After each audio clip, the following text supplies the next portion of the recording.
So we will now discuss a little bit of cost of improvement because this concept is to be very clear. Because if you don't get it right, then it will be a problem.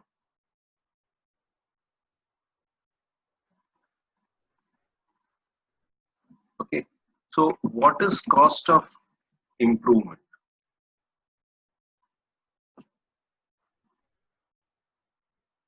Cost of improvement in relation to a capital asset like goodwill of the business or profession or right to manufacture, produce, or process of any article or thing is nil. Because goodwill, when it depreciates, there is no cost of improvement, it just increases, there is no value put to it. In relation to any other asset, where the capital asset becomes the property of the previous owner or the SC before 1/4/2001, it will be the capital expenditure incurred in addition or alteration to the capital asset on or after 1/4/2001. Now, this is also one thing that you need to understand that suppose you have a property. Suppose I'll just give you an example.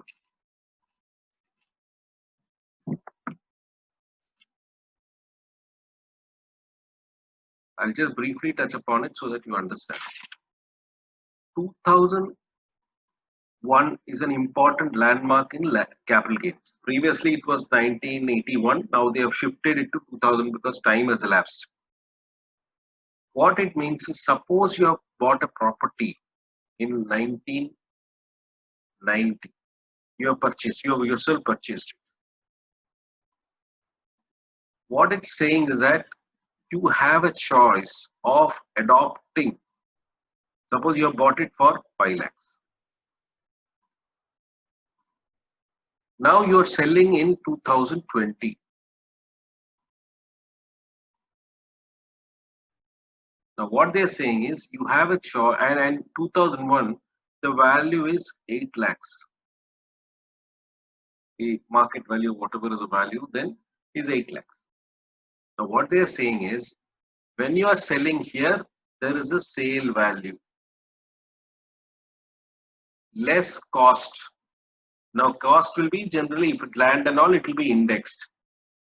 Now how indexation will come to that, I have briefly discussed, we'll come to that in detail. But this cost, they are saying that you need not take the 5 lakhs. You have an option of taking this cost. You have an option. Now obviously, which one will you take? Will you take 5 lakhs or 8 lakhs? Maria, which one will you take? Suppose your sale value is 25 lakhs. Cost, which one will you take? 5 lakhs you will take, or suppose you are given the option. You can take either this value or this value. Which one will you choose? The higher value. Higher value, because if you take higher value, your profit will come down, which is called capital gain, will come down, so that your tax on capital gain will be less.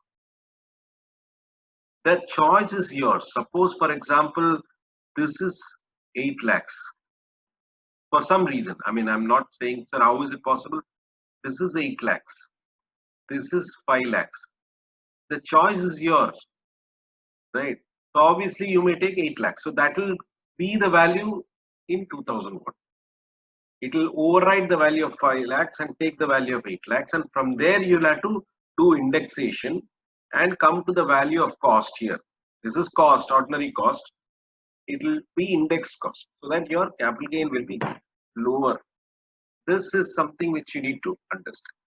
So when they have given that benefit, so try to understand. Suppose we are looking at a situation, the earlier situation.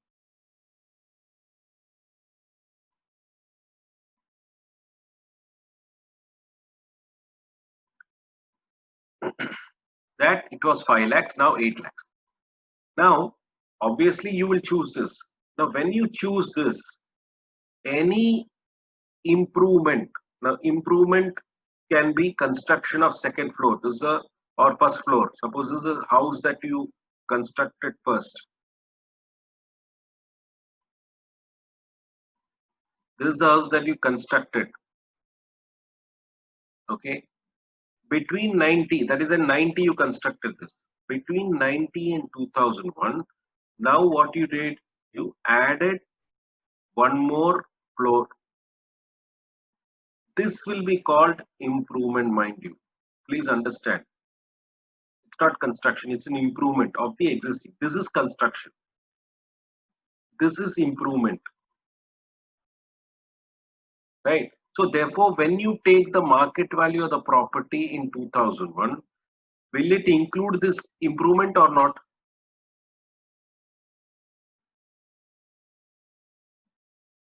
Will it improve? Will it include this improvement or not? When you take the market value in 2000 of the property, of the entire property, will it include this or not? Tell me. Yes, sir. It will include. This will include. Therefore, you cannot take improvement again.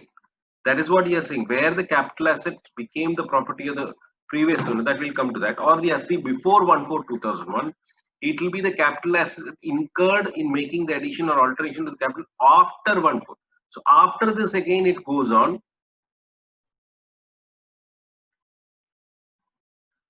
First ground floor, first floor. Now again you have constructed second floor. This is also improvement. This is also improvement. But this improvement you can do index from what date? This is suppose 2005 we have done this improvement, which one? This one. So here this improvement will qualify because this is post 2001.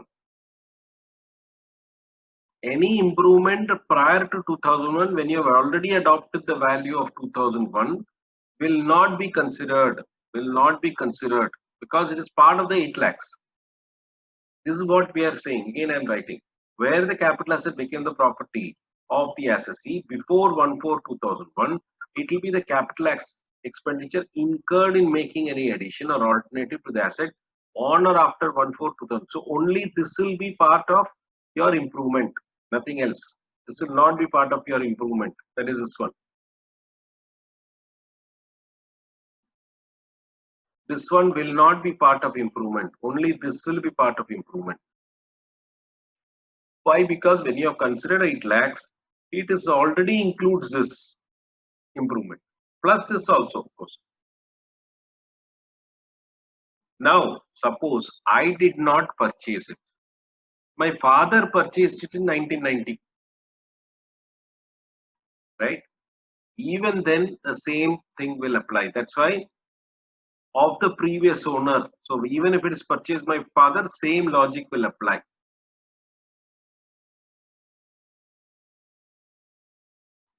Therefore, expenditure incurred by the assessee or the previous owner before 1/4/2001 is completely ignored.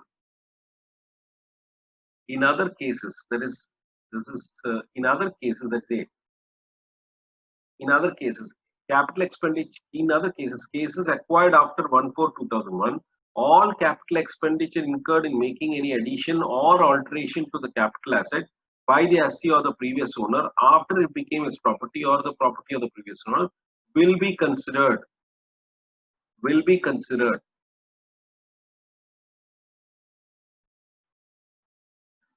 Okay, that is a understanding. Please be clear. When you do the problem, you're going to do problem, so you will become better in that. Now, there are some more notes. Note number 1, cost of improvement does not include any expenditure which is deductible in computing the income under house property, profits and gains. So obviously, when it is deductible there, you cannot add it here. Similarly, only capital expenditure is considered as cost of improvement. Routine expenditure like repairs, maintenance is not forms part of improvement. This is also important to know. Next, indexed cost of acquisition and indexed cost of improvement, both will come. Now, before that, I will just draw your attention to a table that is there. Then you will understand what I'm talking about.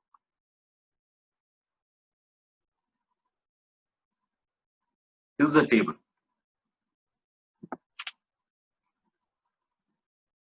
This is suppose you are selling the property. I will give you the rates here. You can note down because it's not filled up. You can note down in your notebook. 2019-20, it is 289.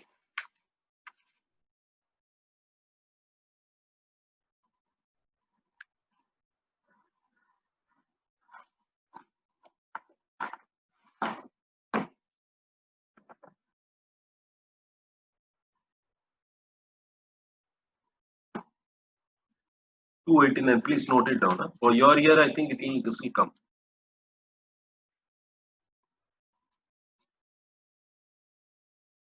Your assessment year is 2021. So this is the indexation. So in brief, I'll tell you. Let me take an example. Suppose you purchased a property of for say 6 lakhs in this year. You purchased and you sold in this year for 10 lakhs. Therefore, the way it is sale consideration 10 lakhs less indexed cost of acquisition. Obviously, it is long term, otherwise, you will not get because it's held for more than 3 years. How will you calculate? Normally, you will reduce this 6 lakhs. Here, you don't have to do. You have to take 6 lakhs unitary method 113 divided by 113 into what is the current indexation 289. So how much is that coming to? Divided by 113 into 289. So it's coming to 15 lakh 34,513. Therefore, there is a capital loss. The same thing, suppose you are purchased here. Let us imagine that it's purchased here. Then this will be divided by, this will remain same. This will be divided by 240. It is very simple. Unitary method is when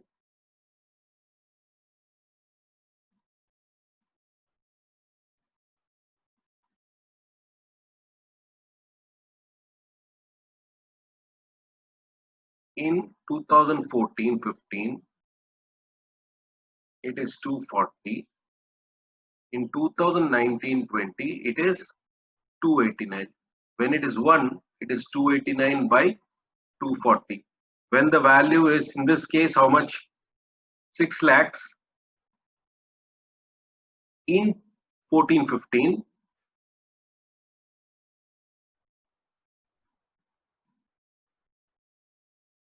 Then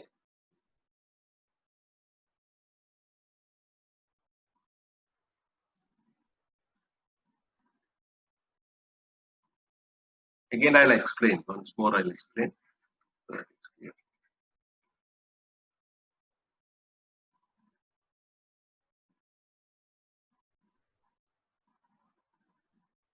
So when value in 2014-15, that is this, is 40. If it is 240, now it is 289.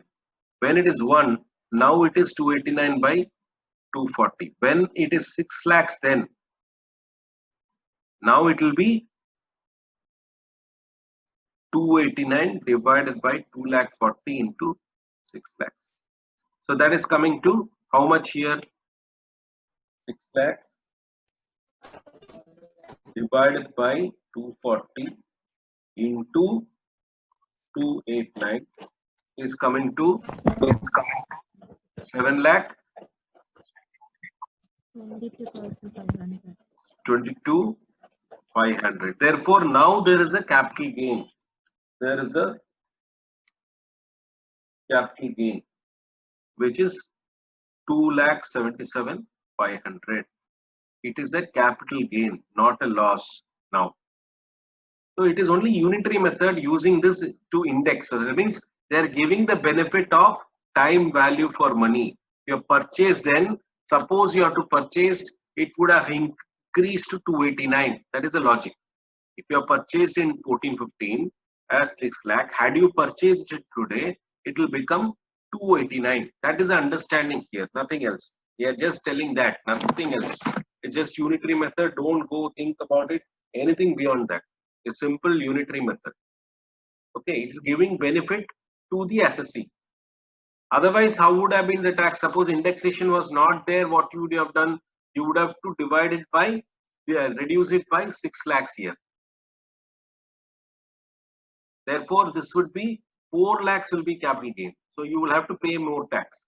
In order to give benefit to the assessee, this indexation procedure is there, nothing else. Okay, so let us go back to our understanding of the earlier part, so that this now is should be clear for you. What is indexation? It's nothing complex, very simple.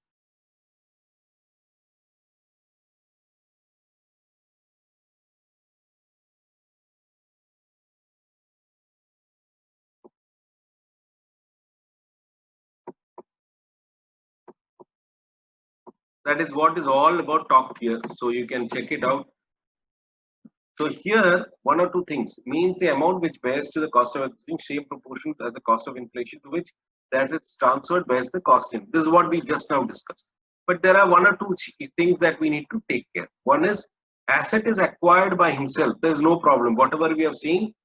But here, if it is acquired before 1/4/2001, then you have to take the value of 2001 value and indexes. Not suppose, as we said, this purchase prior to that for how much did we say in the example 5 lakhs, earlier example, and it is here it is values 8 lakhs. Now, because indexation starts from here, this cost of acquisition will not be 5 lakhs, but the 2000 value of 8 lakhs. And here it will be divided by 148,001 is how much? 100. Now the value is 289. That's the way you have to. If it is directly. If the asset is acquired by the previous owner, suppose my father, same thing will apply, nothing different. But what? It will be the date, let's see.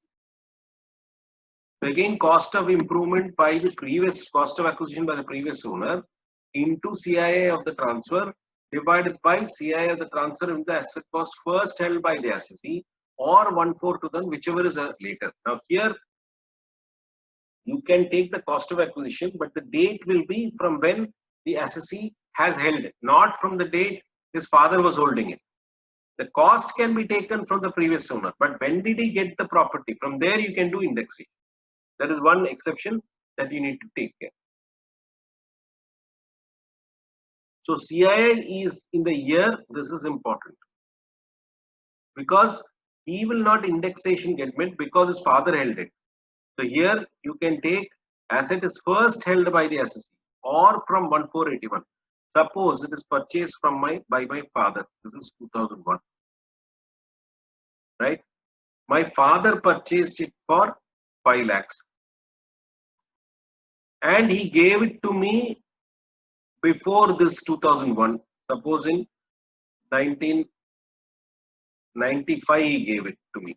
This is in 1976 he purchased. It is an example.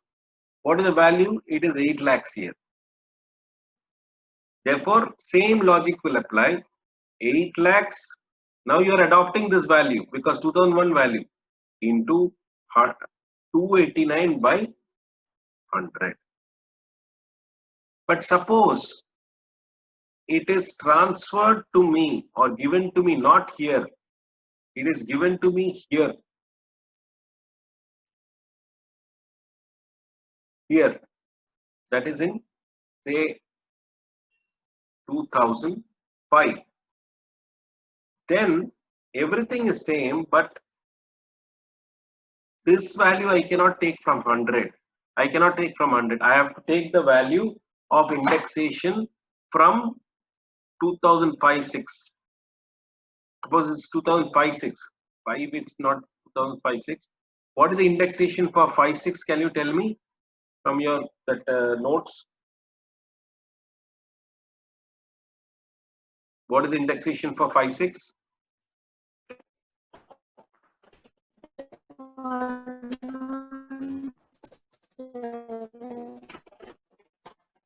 How much? I can't hear you.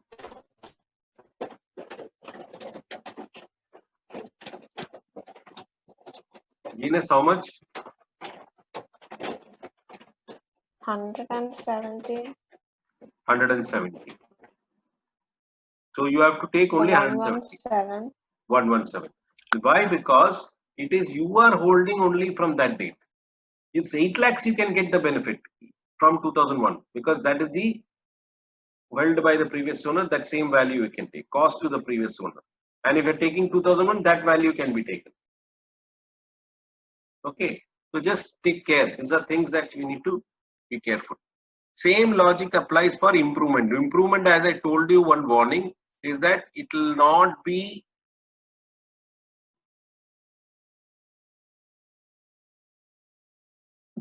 it bears to the cost of improvement, same proportion of cost of inflation, the asset in which bears to cost. The only thing that you need to remember is it is only from 2001 onwards. There is no things that previous owner thing will come, whatever. So inflation, that is previous owner will come provided previous owner is done subsequent to 2001. Suppose my father purchased in 1976. Then he did an improvement here. And then that is in 2004. Then he gave it to me in 2006. Then this improvement can be considered. The value for the improvement will be considered. But again, it will be only from the date I was holding it. So that be careful. So when you do the problem, I think it will be clear because 2-3 problems are there which you need to understand and do it. So once you do the problem, you will understand. So improvement, only thing you have to be careful is any improvement post 2001 only will be considered.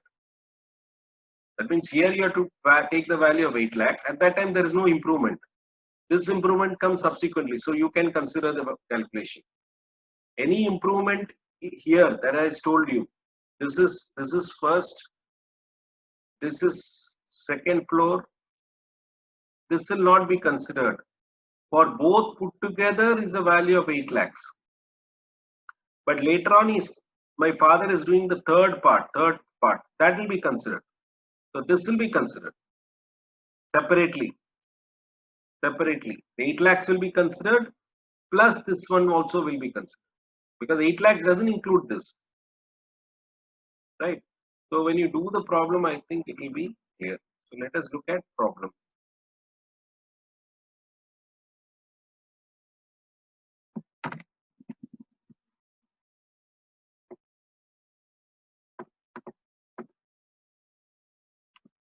X purchased a house property for 76,000 on June 30th, 1977. The following expenses are incurred for making addition, alteration to the house. Construction of first floor, 85/86. Should you consider this?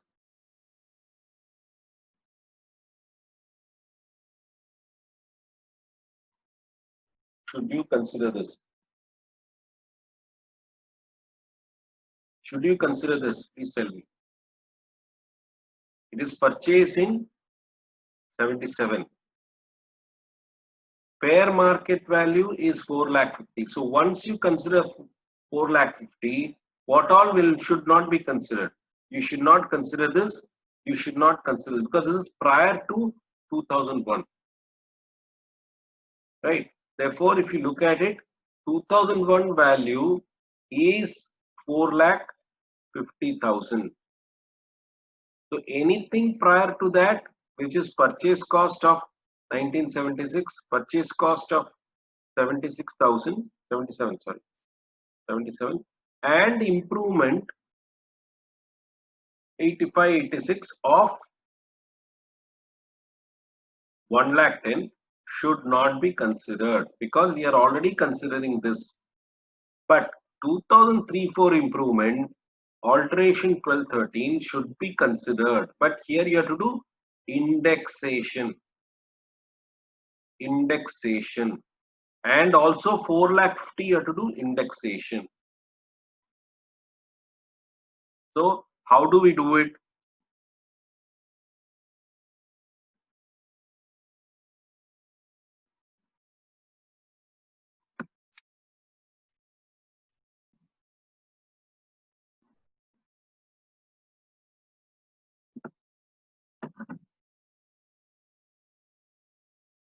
Okay. So we finished discussing about index cost of improvement, index cost of acquisition. Now we will go further and try to discuss about deemed cost of acquisition. What are the things we have already seen, which is section 49, in which we looked at under a gift or a will, which we saw that where in the earlier problem where X had gifted to Y, that comes under 49.1. So in that case, what is the uh, cost that we have taken? Similar situation or other situations. What are the situations? On distribution of asset of total or partial partition of HUF under a will of gift, succession or inheritance, any distribution of the asset on liquidation of the company, irrevocable trust transfer, transfer by a wholly owned Indian subsidiary to its holding company and vice versa, any scheme in the case of amalgamation of two companies, any transfer in the case of amalgamation of two foreign companies, on conversion of self-acquired property or a member of the firm to the HUF. All these situations, what is done where the capital asset became the property of the assessee, in any of the undermentioned manner, the cost of acquisition shall be deemed to be the cost for which the previous owner has acquired it. Previous owner has acquired it. And in the earlier case, what we saw was where it was purchased by X in 1996 for a price of, I don't remember how much was the price. He purchased it for 95,000, right? 95,000.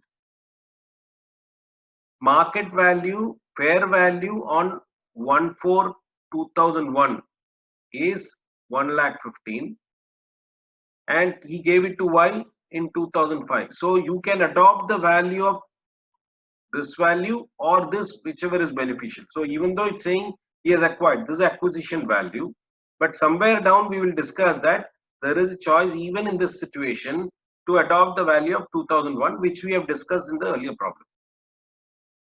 But primarily, if it is gifted to somebody, X, whoever is gifting it, his cost of acquisition will become the cost of acquisition of Y, because he has not paid anything for it. He has not paid anything for it. Same happens for other situations. The person who is now owning the property has not paid for it. Therefore, what will be his cost? Because tomorrow he is going to sell it. What will be the cost? That value will be the purchase price of X. If it is pre-2001, then it can be taken as the value, fair market value on 1/4/2001. Whatever value that can be adopted if they wish to. That is what this section talks about. Now, some more notes that you need to understand. Previous owner means not the previous owner only. Whoever has acquired it through a mode of acquisition other than referred to in above. For example, suppose here we talked about X. X has purchased it. He gives to Y. But suppose Y also didn't purchase. It was given, purchased by X, Z given to X on gift, and X again gifts to Y. Then what is the cost of acquisition of Y? It will be the cost paid by the owner who has actually paid it. Previous owner who has, so for Y, both are previous owners. So therefore you'll have to refer to the amount paid by the previous owner who has actually paid it, because X also didn't pay. X also got it by gift, and he again gifted to Y. So what is the cost of acquisition of, deemed cost of acquisition of Y? It is the amount paid by Z, who was the previous owner to the previous owner. That is what they are referring. So he is, suppose there is one more person here, T, then again it will go back to Y. Z has given as a gift to T, T has given to X, X has given to Y. All this put together, only it will revert back to the person who was first person who paid for it. Of course, that 2001 value will come. That we have already discussed. Where the cost of the previous owner acquired the property cannot be ascertained. Suppose you cannot ascertain. Earlier in this case, X, we said 95,000. It was available. Suppose not available. Some previous owner who paid it for was 1956. Very difficult to get the value. Then the cost of the acquisition of the previous owner means the fair value of the asset on that date. On that date, whatever the fair value approximate, that will be the value. Again, you can compare that with 2001. Therefore, no need to go for 1956. We know 1956 value will be much lower than 2001 value. You have to somehow find the value of the property in 2001, and that can be adopted, on which the property became the property. So that is what it's saying. So if it is post 2001, then you have to go for the market value on that day. Somehow you find the market value and adopt it. But when it is pre 2001, don't bother about all this. It will be generally lower. You take 2001 value, you somehow find out and adopt that value. So that is the first in the deemed cost of acquisition. Why deemed? Because it's not purchased by that person. Next is your cost of shares amalgamated company. The cost of acquisition of shares of the amalgamated company by a shareholder of the amalgamating company shall be deemed to be the cost of acquisition to him of the shares of the amalgamating company. Period of holding of amalgamating company shall also be considered. Let us take an example. A is a company in which X is holding shares. X is an individual. This is A Limited. Now, what happened was A Limited got merged to AB Limited.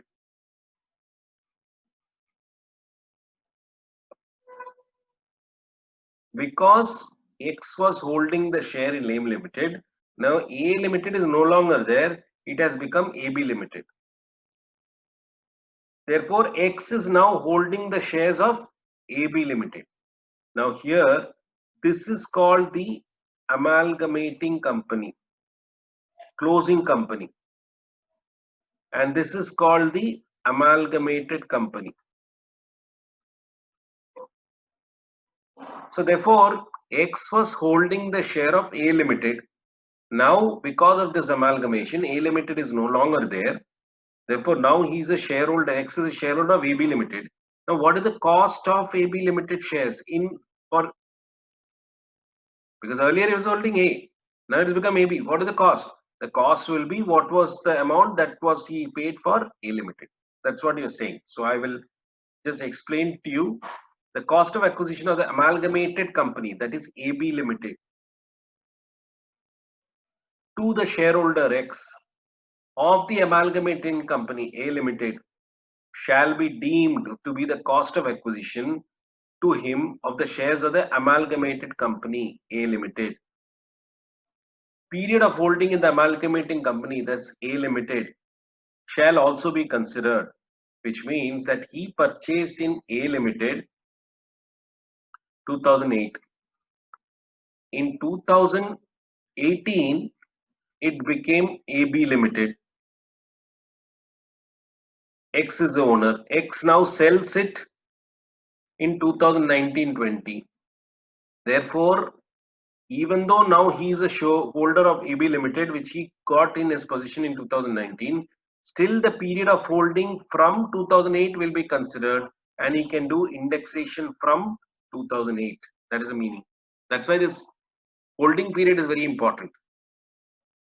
That means the period of holding in the amalgamating company, that is A Limited, from when he is holding X, from then that period also will be considered. It's not only this, it will be this and this.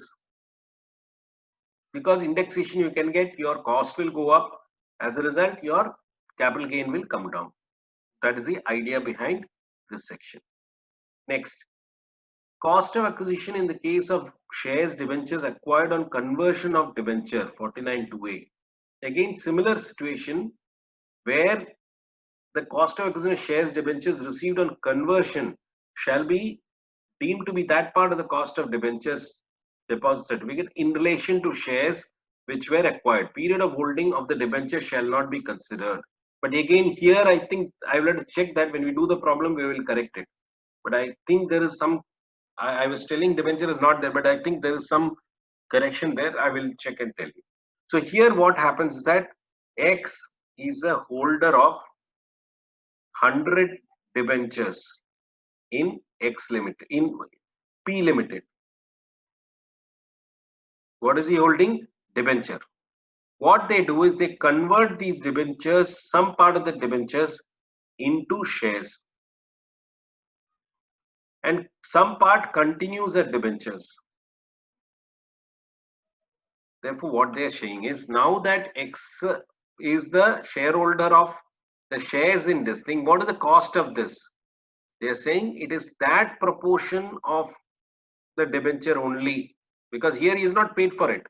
And this debenture will be that proportion which is balance left. So here suppose he is 100, now 50%, 60% is converted, that 60 rupees will be his value of shares and 40 rupees will be his value of debenture. That is the meaning, because it's now broken up. Because he is not paid anything for this 60 shares, because the shares he has not paid. Therefore, the value of what he paid for debenture will be the value. So again, the cost of acquisition of the shares debentures, both he can have on conversion shall be deemed to be that part of the cost of debenture deposited in relation to which the shares were acquired. Period of holding of the debenture shall not be considered. I will continue this, then we will look at a problem. So cost of acquisition of shares of resulting company. Now this is again another situation similar to this. X is holding in P Limited. Now what happened P Limited? It has been broken up into two parts. There is a demerger. Now it has become C Limited and some part is broken up, C Limited, and some part continues at P Limited. That means out of this, some part has been carved out and made C Limited. Therefore, what is the value? Now again, X is holding now C Limited and P Limited. X is holding C Limited and P Limited.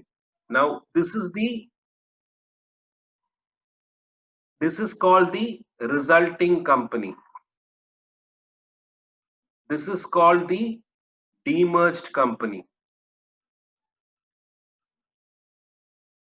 So what is the cost of acquisition of the resulting company of C Limited for X? Because X is now holding C Limited.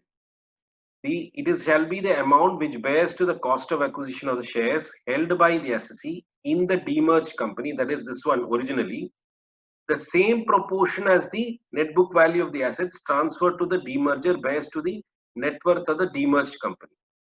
So demerged company was having, suppose, net book value of assets as 1000 crores.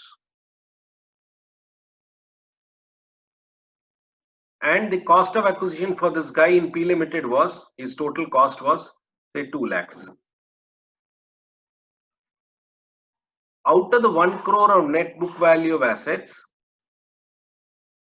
300 crores has been transferred to this, balance 700 is with them. Now we are understanding what is the value of the share of X held in C Limited. Very simple calculation, again unitary method. 2 lakhs is his value, multiply by this 2 lakh represent how many net book value, how many? 1000. Therefore divided by 1000. What is the value of C? How much is net book value in C? 300. Therefore in that proportion this will get reduced. So how much is that coming to? Can you tell me? 6 lakhs, right? Not 6, sorry. Yeah, 6 lakhs. Sorry, 60,000. Not 6 lakhs, 60,000. Therefore, what is the value of the X shares in P Limited? It will be Simple, no completion, no calculation. 2 lakhs minus 60,000 is equal to 1,40,000. So again, I'm repeating. X, he was holding 2 lakh shares worth of shares in P Limited. P Limited, there is a demerger. What has happened? If one part of it has become C Limited, and P Limited continues as a demerged company. This is prior to demerger. This is post demerger. But this value of the shares and this value, they are new. They are though they here no, but the value is reduced. So C Limited, what is the value of the holding of X? It will be based on the net book value of the assets. Here it was 1,000 crores prior to demerger. C Limited has got 300 crores in the new. Therefore, in that proportion, the holding of X in C will come 2 lakhs into 300 by 1,000, 60,000. What is the balance of this? He's in his holding. Now P Limited, he is holding worth value of only 2 lakh minus 60,000. That is this 60,000, 1,40,000. Okay. Now read the this thing. It shall be the amount which bears the cost of acquisition of the shares held by C. That means in this case it is 2 lakhs that he is holding. In the demerged company, that is P Limited, original demerged company, the same proportion and net book value of the assets transferred. How much is transferred? 300. In the demerger, bears to the net book value of the demerged company, which is 1,000. Before such demerger, demerged company before demerger. Before demerger, how much is it? 1,000. That calculation only I've done here. Okay. Now, can I erase it?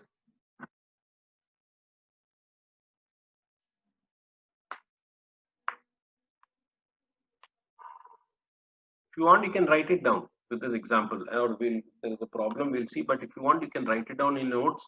And somewhere down, you can write it in the notes itself, in this text itself.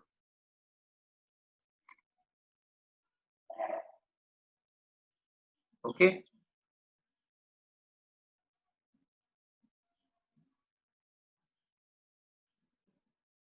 Can I erase it? Or you want to write it down?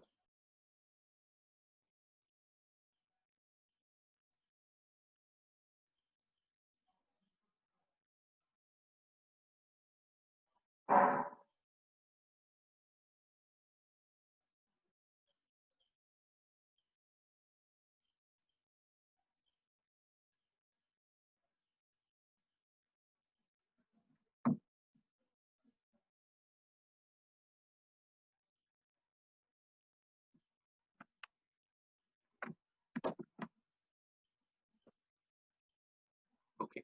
Now, as I told you, we have already done the working. Same thing we are doing for the resulting company. This is the calculation that I told you. This is what I discussed. So cost of acquisition will be this is for the whatever calculation we have done. Just in the calculation form, it is there. Cost of acquisition of the demerged company is 2 lakhs into 300 by 1,000. Right now, what happens to the resulting company? That is given in the next. Same thing as I told you. Cost of acquisition of original asset demerged company, it shall be deemed to be the amount reduced. So I arrived at 49C. What you have arrived earlier, it will be just reduced. So that means here it will be 2 lakhs minus what you have got in the first working 60,000. That is equal to 1,40,000. This is the value of the demerged company. That is P Limited only after demerger. That is the value. Cost of acquisition of transferring company, this for the time being, you don't ignore it. The another thing I just wanted to tell you was